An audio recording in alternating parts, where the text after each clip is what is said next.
हरे कृष्णा दोस्तों, आपके अपने चैनल देवलोक स्टोरीज में आप सबका स्वागत है। आज हम आपके लिए अधिक मास के महत्व का अध्याय 2 लेकर आए हैं। सूत जी बोले, राजा परीक्षित के पूछने पर भगवान शुक द्वारा कथित परम पुण्यप्रद श्री भागवत सुखदेव जी के प्रसाद से सुनकर और अनंतर राजा का मोक्ष भी देखकर अब यहाँ यज्ञ करने को उद्यत ब्राह्मणों को देखने के लिए मैं आया हूँ और यहाँ दक्ष में दीक्षा लिए हुए ब्राह्मणों का दर्शन कर मैं कृतार्थ हुआ।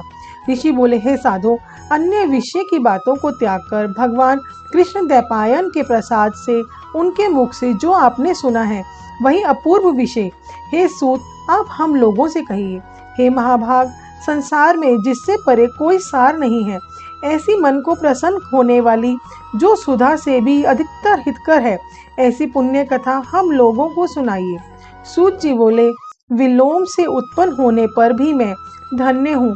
जो श्रेष्ठ पुरुष भी आप लोग मुझसे पूछ रहे हैं, भगवान व्यास के मुख से जो मैंने सुना है वह यथा ज्ञान में कहता हूँ।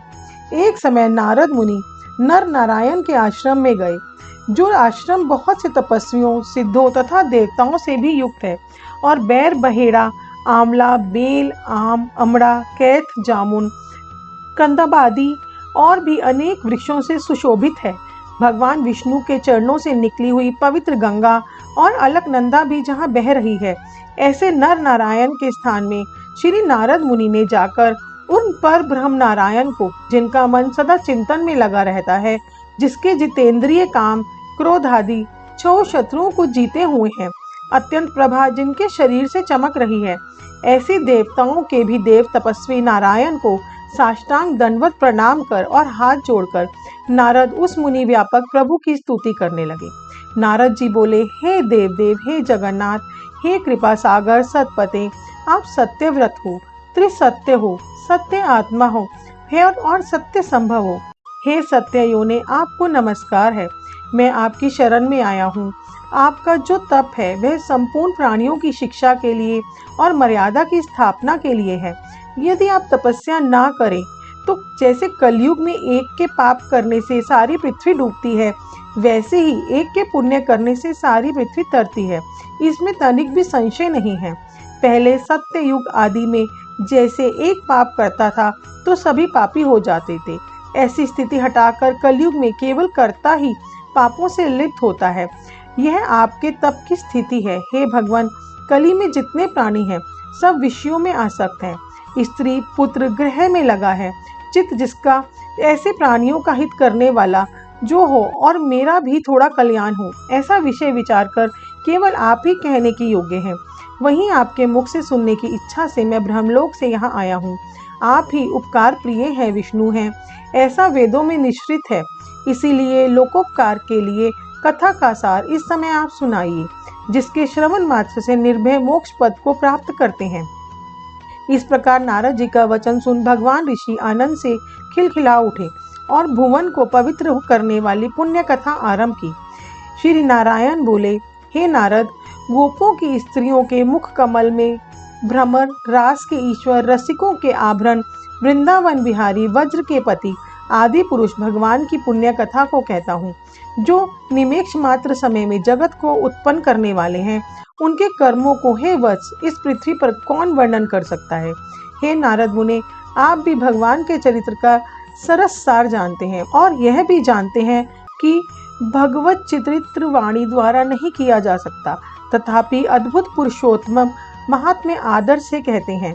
यह पुरुषोत्तम महात्म्य दरिद्रता और वैधव्य को नष्ट करने वाला है, यश का दाता एवं सतपुत्र को मोक्ष देने वाला है। अतः शीघ्र ही इसका प्रयोग करना चाहिए।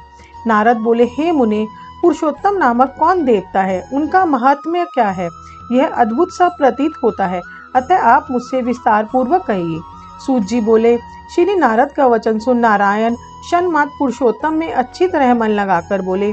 श्री नारायण बोले, पुरुषोत्तम, यह मास का नाम जो पड़ा है वह भी कारण से युक्त। पुरुषोत्तम मास के स्वामी दया सागर पुरुषोत्तम ही हैं। इसीलिए ऋषिगण इसको पुरुषोत्तम मास कहते हैं। पुरुषोत्तम मास के व्रत करने से भगवान पुरुषोत्तम प्रसन्न होते हैं। नारद जी बोले, चैत्रादि मास जो है वे अपने अपने स्वामी देवताओं से युक्त है, ऐसा मैंने सुना है, परंतु उनके बीच में पुरुषोत्तम नाम का मास नहीं सुना है।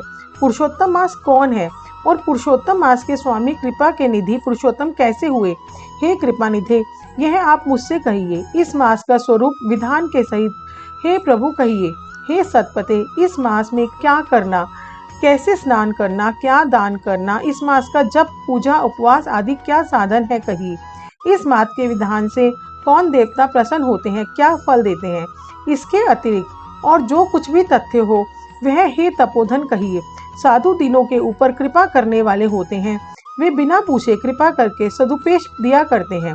इस पृथ्वी पर जो मनुष्य दूसरों के भाग्य के अनुव्रति, दरिद्रता से पीड़ित, नित्य रोगी करने वाले, पुत्र चाहने वाले, जड़, गूंगे, ऊपर से अपने को बड़े धार्मिक दर्शाने वाले, विद्याविहीन, मलिन वस्त्रों को धारण करने वाले, नास्तिक, पर स्त्रीगामी, नीच, जर्जर, दास वृत्ति करने वाले, आशा जिनकी नष्ट हो गई है, संकल्प जिनके भग्न हो गए हैं, तत्व जिनके क्षीण हो गए हैं, कुरूपी, रोगी, पिष्टी, टेढ़े मेढ़े अंग वाले, अंधे, इष्ट वियोग, मित्र वियोग, स्त्री वियोग, आप तो पुरुष वियोग, माता पिता विहीन, शोक दुख आदि से सूख गए हैं, अंग जिनके अपनी इष्ट वस्तु से रहित उत्पन्न हुआ करते हैं, किस अनुष्ठान के करने और सुनने से पुनः उत्पन्न न हो। हे प्रभु, ऐसा प्रयोग हमको सुनाइए। वैधव्य, वंध्या दोष, अंगहीनता, दुष्ट व्याधियां, रक्तपीत आदि, मिर्गी, राज्यक्षमादि जो दोष हैं, इन दोषों से दुखित मनुष्यों को देखकर हे जगन्नाथ मैं दुखी हूँ। अतः मेरे ऊपर दया करके हे ब्रह्मा मेरे मन को प्रसन्न करने वाले विषय को विस्तार से कहिए। हे प्रभु, आप सर्वज्ञ हैं, समस्त तत्वों के आयतन हैं। सूत जी बोले, इस प्रकार नारद से परोपकारी वचन को सुनकर देव नारायण चंद्रमा की तरह शांत महामुनि नारद से नए मेघ के समान गंभीर वचन बोले। अधिक मास महात्म्य का अध्याय 2 समाप्त हुआ। दोस्तों, नेक्स्ट पार्ट में हम आपके लिए अध्याय 3 लेकर आएंगे। हमारे साथ बने रहने के लिए आपके अपने चैनल देवलोक स्टोरीज को सब्सक्राइब कीजिए। कमेंट बॉक्स में हरे कृष्णा लिखना ना भूलिए। हमें इतना प्यार और सहयोग देने के लिए आप सबका बहुत बहुत धन्यवाद।